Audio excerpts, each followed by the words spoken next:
Good evening. Once again, we are here to discuss the topic regarding use of infinitives.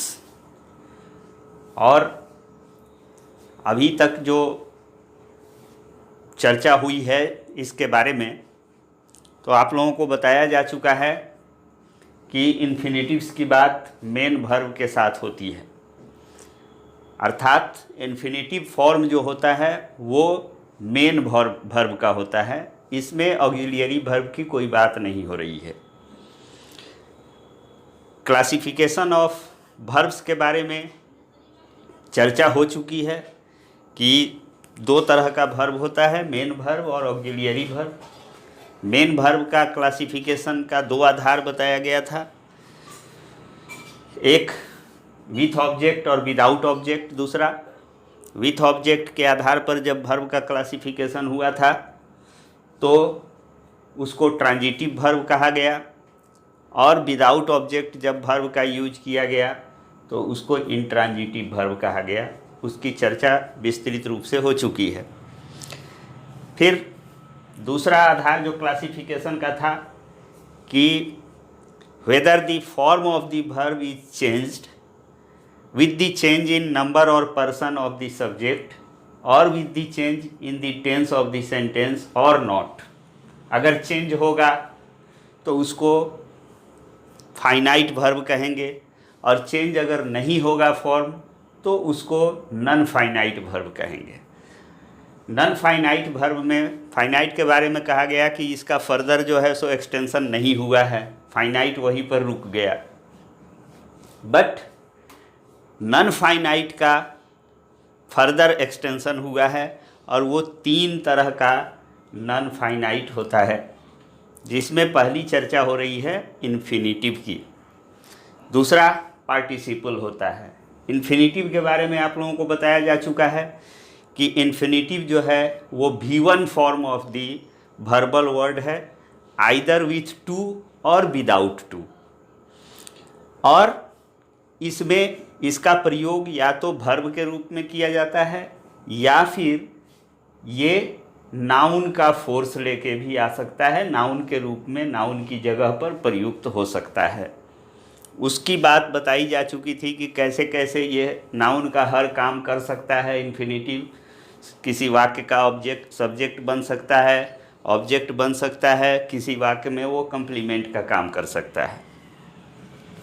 Infinitive में classification हुआ, दो तरह का infinitive बताया गया आप लोगों को, फुल इन्फिनिटिव और बेयर इन्फिनिटिव।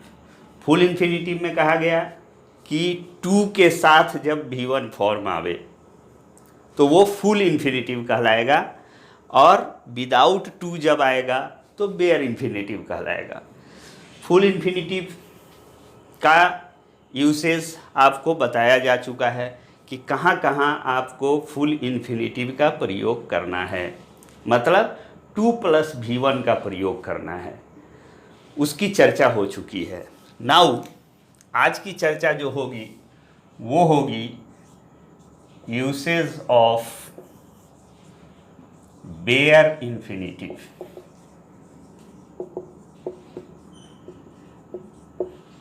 बेयर इन्फिनिटिव मतलब V1 विदाउट टू। ये नंगा है, ये वस्त्र धारण करके नहीं है, सीधे जब हम वर्ब को V1 फॉर्म में लिख देते हैं बिना टू लगाए हुए तो that is called bare infinitive. तो बेयर इन्फिनिटिव का यूज हम कहाँ कहाँ करेंगे, कैसे करते हैं, और ये बहुत महत्वपूर्ण है। बेयर इन्फिनिटिव से 1-2 सवाल हर कम्पिटिटिव एग्ज़ाम में पूछा जाता है। एटलीस्ट एक सवाल तो ज़रूर रहता है। कॉमन एरर के 10 सवाल में से मोस्ट ऑफ द टाइम एक सवाल ज़रूर रहता है बेयर इन्फिनिटिव पर। Therefore it requires special attention, और इसको बहुत ध्यान से देखने की आवश्यकता है। इसमें सबसे पहला point,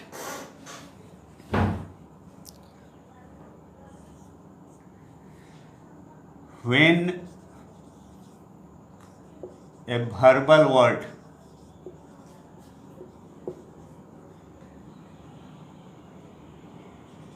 is used after the verbs such as let, make, bid, hear, help, etc. इन पर ध्यान रखिए, ये डायरेक्ट यही सब शब्द दिया जाता है, let, make, bid, hear, help. क्या कह रहे हैं कि when a verbal word is used after the verbs let, make, bid, hear, help, etc. तो क्या होगा, the verbal word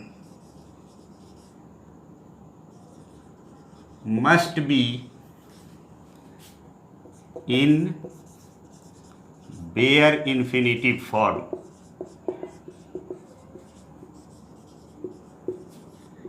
if the sentence is in active form। बहुत ध्यान से देखिए इसको, बहुत आसान चीज़ है बट थोड़ा सा ध्यान से देखना है। क्या कहा गया कि जब कोई वर्बल वर्ड इन वर्ब्स के बाद आवे, मतलब ये पहले हो, लेट, मेक, बीड, हियर और हेल्प, ये भी वर्ब हैं, ये वर्ब पहले आया हुआ हो और इसके बाद भी एक वर्ब आ रहा हो, और एक स्थिति ये भी, कंडीशन ये भी है कि सेंटेंस जो हो वो एक्टिव सेंटेंस हो। मतलब क्या हो, let, make, bid, hear, help, ये सब वर्ब पहले आ जाए। देयर आफ्टर क्या स्थिति हो कि एक दूसरा कोई भी verb, any verb, main verb, कोई भी दूसरा मेन वर्ब उसके बाद में आ रहा है और वाक्य अगर एक्टिव फॉर्म में है, एक्टिव वॉइस वाला वाक्य है, तो वैसी स्थिति में जो बाद में आने वाला वर्ब होगा वो वर्ब हर हाल में बेयर इन्फिनिटिव होगा। अगर बेयर इन्फिनिटिव नहीं दिया गया है, मतलब फुल इन्फिनिटिव दिया गया है, 2 + V1 का प्रयोग किया गया है, तो सेंटेंस गलत हो जाएगा। और इस पॉइंट पर, इस रूल पर आपका कॉम्पिटिटिव एग्जाम में सवाल पूछा जाता है। फुल इन्फिनिटिव दे दिया जाएगा इन वर्ब्स के बाद और उसमें एरर डिटेक्ट करने के लिए कहा जाएगा। तो अगर आपके ध्यान में ये है कि लेट, मेक, बीड, हियर और हेल्प के बाद आने वाला verbal word bare infinitive form में होता है, अगर सेंटेंस एक्टिव है तो आपसे वो गलती नहीं होगी।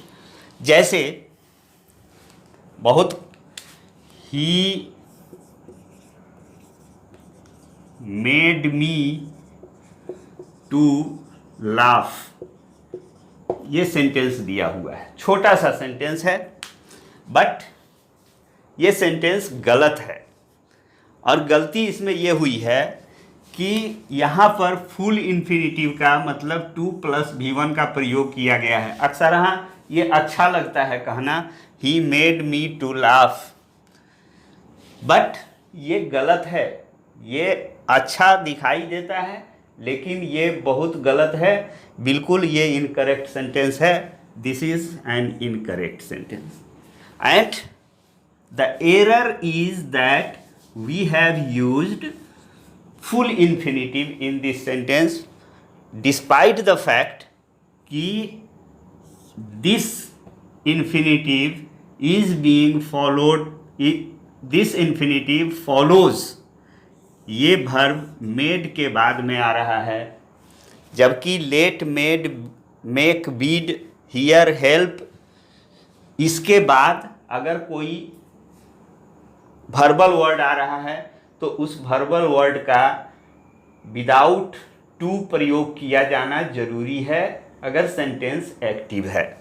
जैसे अब ये सही क्या होगा, सही होगा ही मेड मी लाफ। ये सेंटेंस हमारा सही हो जाएगा। क्या किया हमने, इसमें से टू को हटा दिया, ये जो फुल इन्फिनिटिव आया था उसकी जगह पर हमको बेयर इन्फिनिटिव का प्रयोग करना था, वो हमने कर दिया, हमारा सेंटेंस सही हो गया। तो अगला पॉइंट इसी से रिलेटेड होगा, वो क्या होगा,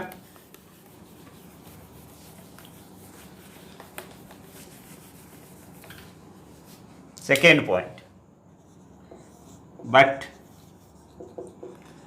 when the aforesaid verbs are used in a passive sentence, बस इस पर ध्यान रखना है।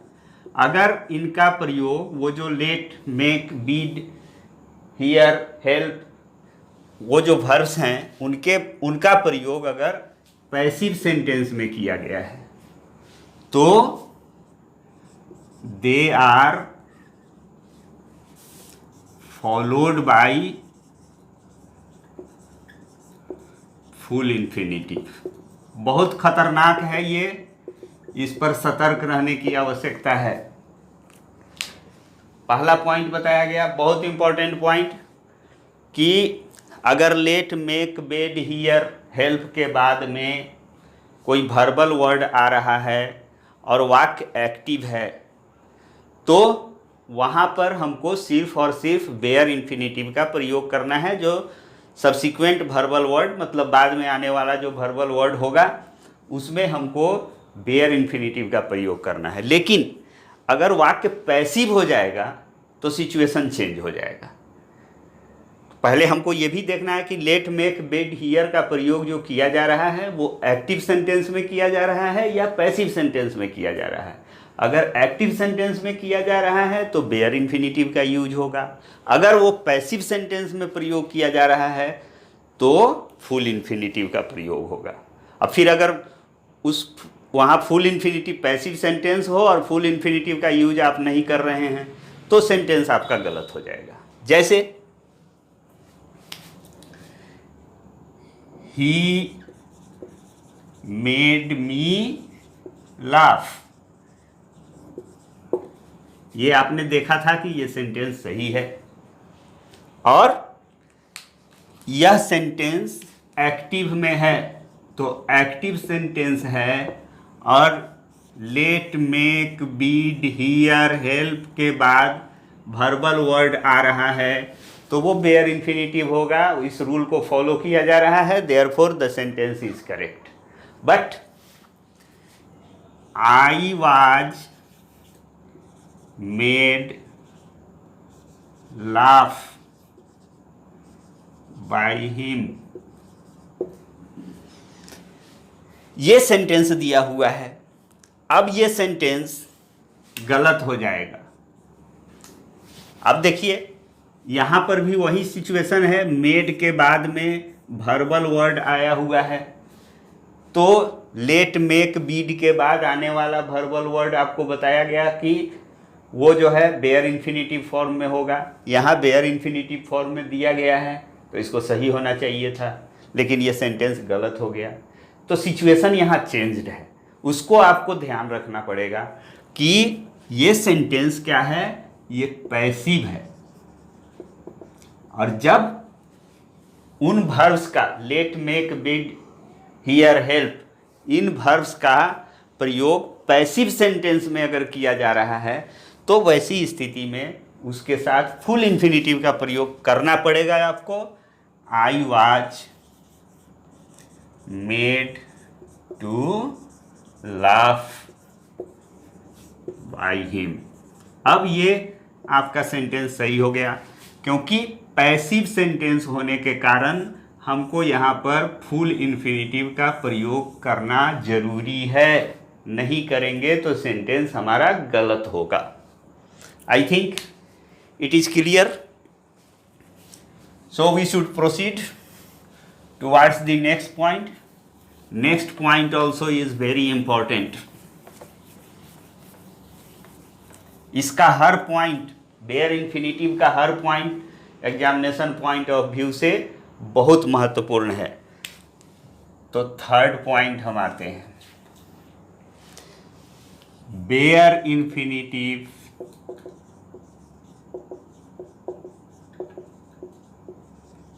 is used after the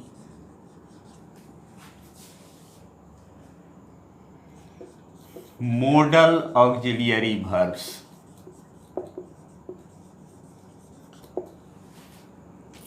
simple सा सेंटेंस दिया हुआ है कि बेयर इन्फिनिटिव का प्रयोग आपको करना है किसके बाद, model auxiliary verbs.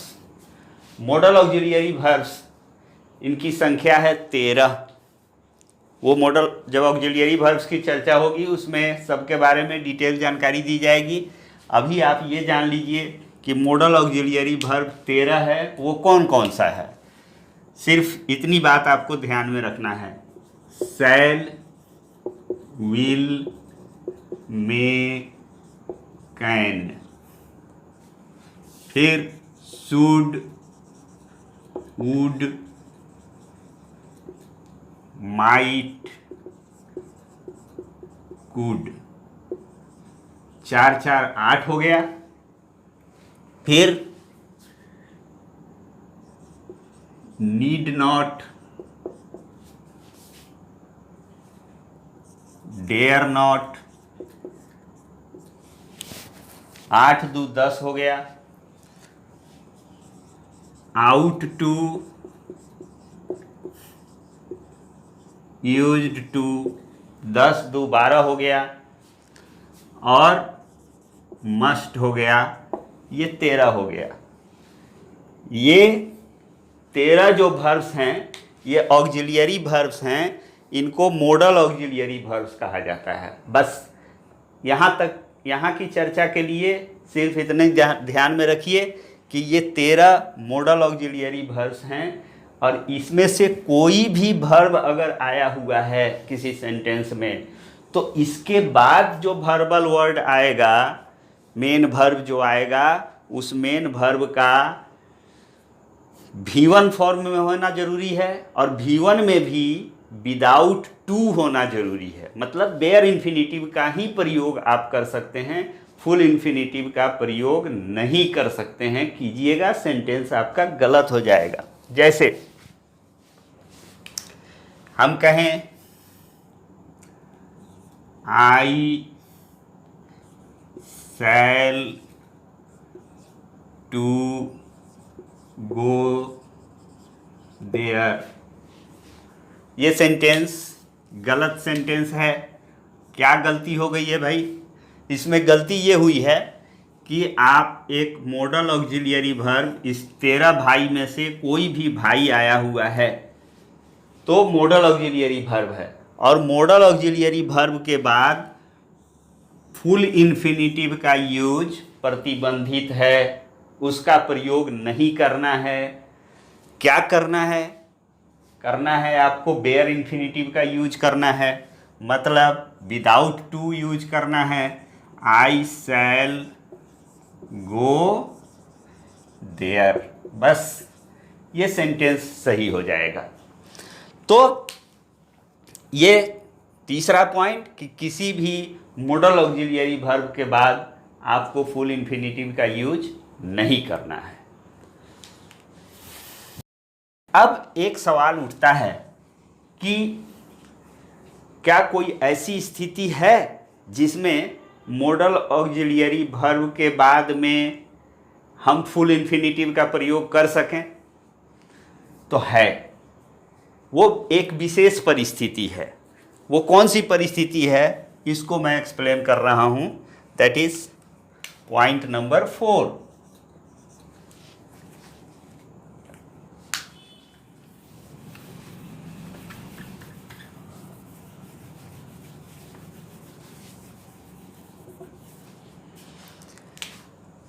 Point number 4, but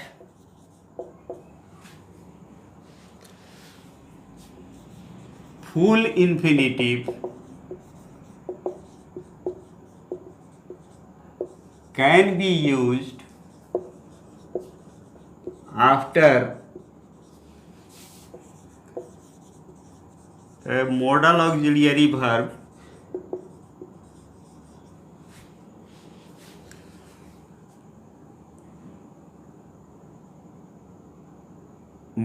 after a modal auxiliary verb if B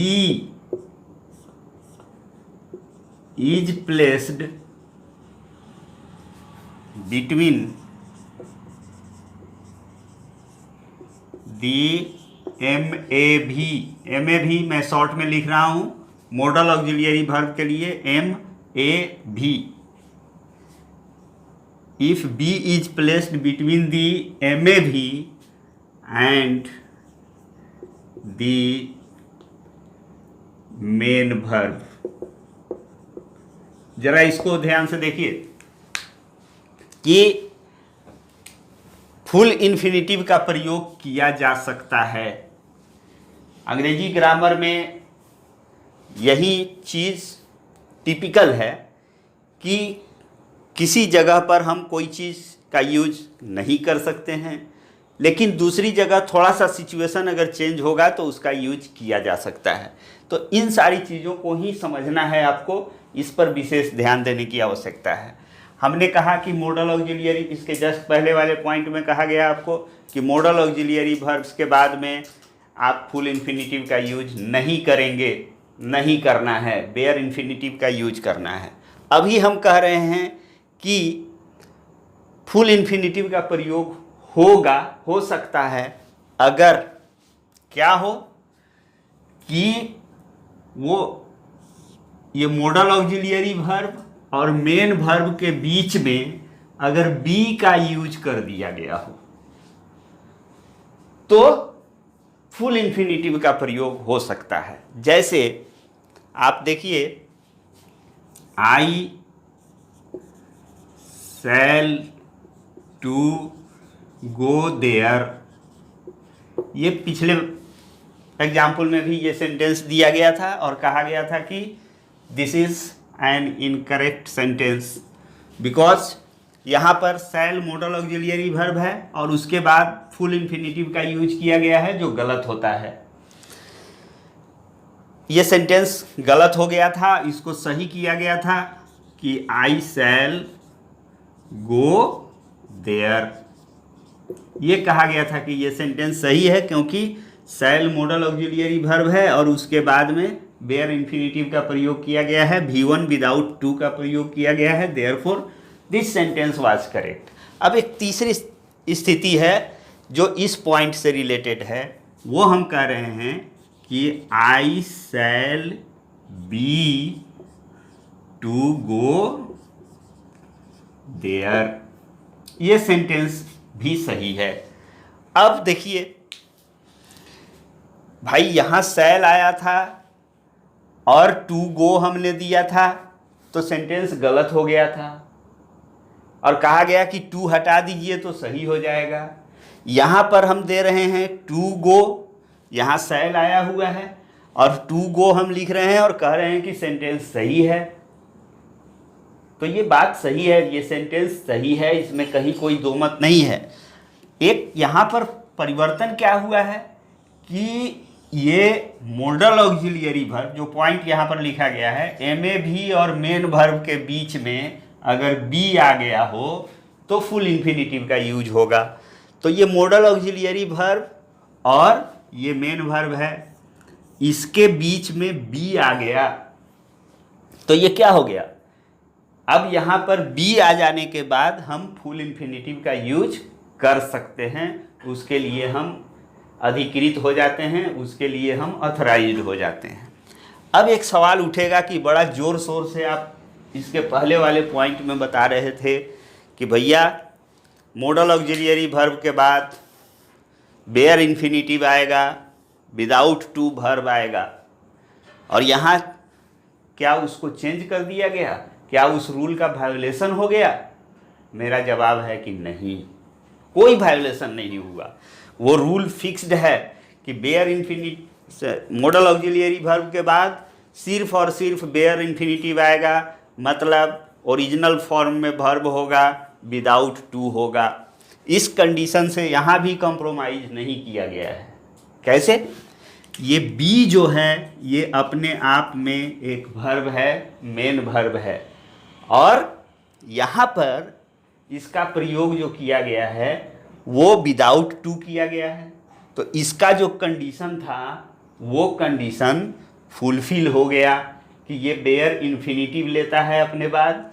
यहाँ पर इसके बीच में टू नहीं है, बट इसके बाद क्या हो रहा है उससे इसको कोई मतलब नहीं है। उसके बाद आप ऑपरेट कर दीजिए, आप बी इसको खिला के इस सेल को बेयर इन्फिनिटिव पहले दे दीजिए, उसके बाद में आप फुल इन्फिनिटिव का प्रयोग कर रहे हैं तो इसको उस पर कोई एतराज नहीं होगा। बट आप सीधे फुल इन्फिनिटिव का यूज किसी भी मॉडल ऑक्सिलियरी वर्ब के साथ, वो 13 जो मॉडल ऑक्सिलियरी वर्ब्स हैं उनके साथ आप नहीं कर सकते हैं। अब एक अगला पॉइंट है, पांचवी बात,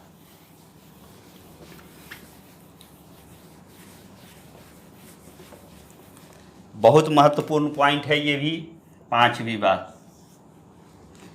वो जो 13 का लिस्ट आप लोगों को दिया गया है मॉडल ऑक्सिलियरी वर्ब्स का, shall, will, may, can, should, would, might, could, must, ought to, use to, dare not, need not, ये जो लिस्ट दिया गया है उसमें से दो पर आइए आप।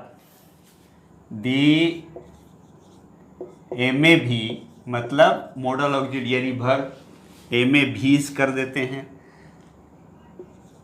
नीड नॉट और डेयर नॉट, देखिए ये बहुत महत्वपूर्ण है, VVI, इस पर भी सवाल पूछा जाता है, बहुत केयरफुल रहने की आवश्यकता है।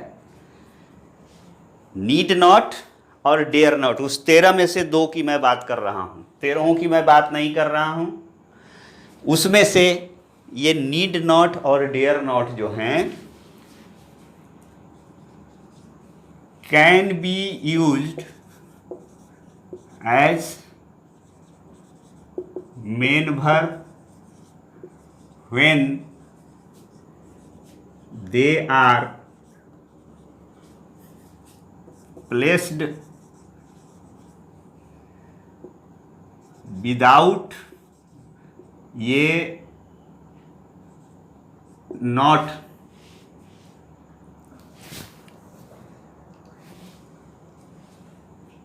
Without not, placed with without not, in such a case they are followed by full infinitive। देखिए ये नीड नॉट और डेयर नॉट, ये दो मॉडल ऑक्सिलियरी वर्ब हैं, और ये मॉडल ऑक्सिलियरी वर्ब तब तक रहते हैं जब तक कि इनके साथ नॉट लगा हुआ रहता है। अगर इनका नॉट काट दीजिएगा, इनसे अलग कर दीजिएगा, तो ये मॉडल ऑक्सिलियरी वर्ब नहीं होगा।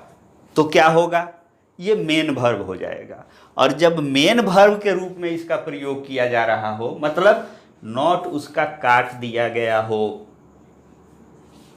तो वो उसके बाद जो वर्बल वर्ड आएगा वो फुल इन्फिनिटिव फॉर्म में आएगा। देखिए एग्जाम्पल से इसको समझिए। You need not do this exercise, ये सेंटेंस दिया हुआ है, ये सेंटेंस सही है। क्या हुआ है इसमें? इसमें नीड नॉट आया हुआ है, अपने नॉट के साथ, नॉट जब रहता है तो ये मॉडल ऑक्सिलियरी वर्ब होगा, नॉट हटा दीजिएगा तो ये मॉडल ऑक्सिलियरी वर्ब नहीं रहेगा, तब मेन वर्ब हो जाएगा। हमने कहा कि जब तक ये मॉडल ऑक्सिलियरी वर्ब है, मतलब इसका नॉट इसके साथ जुड़ा हुआ है, जब तक कर्ण के साथ उसका कवच कुंडल लगा हुआ है तब तक वो मॉडल है। लेकिन जैसे ही उसका कवच कुंडल हट जाएगा, नॉट हट जाएगा, तो वो एक आम जो मेन वर्ब होता है वो ये हो जाएगा। तो अगर ये नॉट के साथ है मतलब मॉडल ऑक्सिलियरी वर्ब है, और मॉडल ऑक्सिलियरी वर्ब है तो ये बेयर इन्फिनिटिव लेगा। लेकिन अगर you need do this exercise, ये सेंटेंस दिया हुआ है, then this sentence will be an incorrect sentence. क्या हो गया भाई, इसमें कौन सी गलती हो गई? इसमें गलती हुई ये कि यहाँ नीड जो है वो मॉडल ऑक्सिलियरी वर्ब नहीं है। नीड नॉट और डेयर नॉट दोनों की बात मैं कर रहा हूँ। यहाँ नीड जो है वो मॉडल ऑक्सिलियरी वर्ब अब नहीं रहा, ये क्या हो गया? ये हो गया मेन वर्ब। और जब नॉट हटा के इसका हम प्रयोग करते हैं, अर्थात मेन वर्ब के रूप में प्रयोग करते हैं, और इसके बाद कोई और वर्बल वर्ड, जैसे यहाँ डू आया हुआ है, ये भी एक वर्ब है, तो इसके बाद में अगर कोई वर्बल वर्ड आ रहा है तो वो वर्बल वर्ड जो होगा वो फुल इन्फिनिटिव फॉर्म में होना चाहिए। ठीक है? जैसे अब इसका ये तो सेंटेंस गलत हो गया, सही क्या होगा? You need to do this exercise. अब ये सेंटेंस सही हो गया, क्योंकि यहां पर नीड जो है वो मॉडल ऑक्सिलियरी वर्ब नहीं है। As long as not is with need it will be modal auxiliary verb, and as long as it is modal auxiliary verb it will be followed only by a bare infinitive। लेकिन अगर not इसका हम हटा देते हैं तो ये फिर मॉडल ऑक्सिलियरी वर्ब नहीं रह के ये हो जाता है मेन वर्ब, और जब मेन वर्ब हो जाता है तो इसके साथ फुल इन्फिनिटिव का प्रयोग आपको करना है। अब ये सेंटेंस आपका सही हो गया। Next point, that is point number 6, that also is very important, और उस पर तो सवाल अक्सर हाँ पूछ ही दिया जाता है। That is 6th point, the phrases such as had better, would rather, better,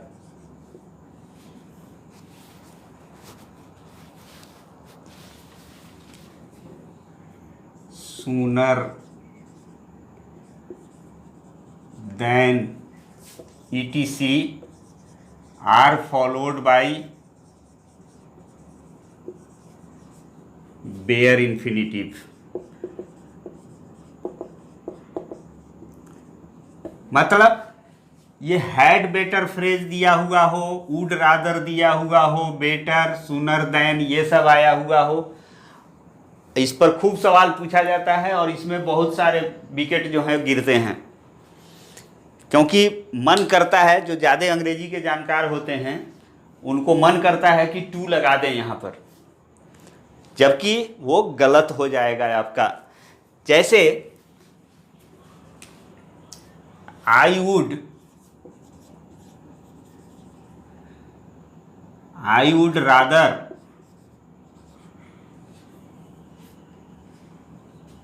I would rather die than to beg। ये सेंटेंस दिया हुआ है, ये सेंटेंस इनकरेक्ट है। क्या है भाई इसमें गलती? इसमें गलती ये हो गई है कि ये वुड रादर देन के बाद जो वर्बल वर्ड आया हुआ है इसको फुल इन्फिनिटिव फॉर्म में रखा गया है, जो नहीं होना चाहिए। क्या होगा? I would rather die than beg. क्या इसका मतलब हुआ? इस सेंटेंस का मतलब हुआ कि I would rather die than beg, मतलब कि भीख मांगने की जगह, भीख मांगने की स्थिति हो तो उससे ज़्यादा बेहतर मैं समझूंगा मर जाना। मतलब मौत को मैं ज़्यादा पसंद करूंगा भीख मांगने की जगह। तो ये सिचुएशन जब वुड रादर, हैड बेटर, जैसे ही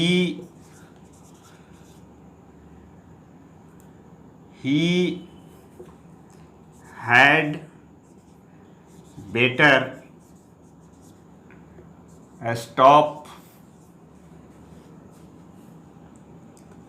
एट दिस प्लेस, ये सेंटेंस सही है। क्या कहा गया? हैड बेटर आया हुआ है, he had better to stop अगर दिया हुआ रहता तो सेंटेंस गलत हो जाता। He had better stop at this place, यहाँ पर ये बेयर इन्फिनिटिव का प्रयोग किया गया है। हैड बेटर, ये जो फ्रेज है had better, would rather, better, sooner than, इसके बाद जो फ्रेज आएगा वो उसके बाद जो वर्बल वर्ड आएगा वो बेयर इन्फिनिटिव फॉर्म में होगा। उसके बाद 7वीं बात,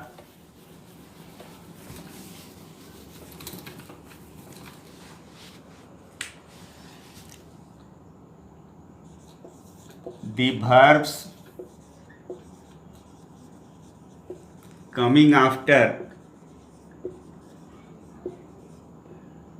but, except, save, etc. must also be in bare infinitive।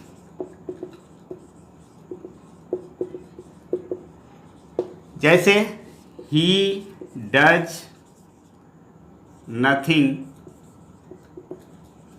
but to laugh, ये सेंटेंस गलत है। गलती ये हुई है कि नथिंग बट, ये बट के बाद में हमने क्या किया है? फुल इन्फिनिटिव का प्रयोग किया है, देयरफॉर इट इज इनकरेक्ट। सही क्या होगा? He does nothing but laugh, LAUGH, ये हो गया। ये सेंटेंस सही है, बट के बाद हमने बेयर इन्फिनिटिव का प्रयोग किया है। तो इस तरह से ये बेयर इन्फिनिटिव्स का यही यूज है। ये चर्चा समाप्त हुई और आगे जो चर्चा होगी वो पार्टिसिपल्स की चर्चा होगी। आप लोग वीडियोस को देखिए, लाइक कीजिए, शेयर कीजिए, सब्सक्राइब कीजिए। Okay, thank you, good night.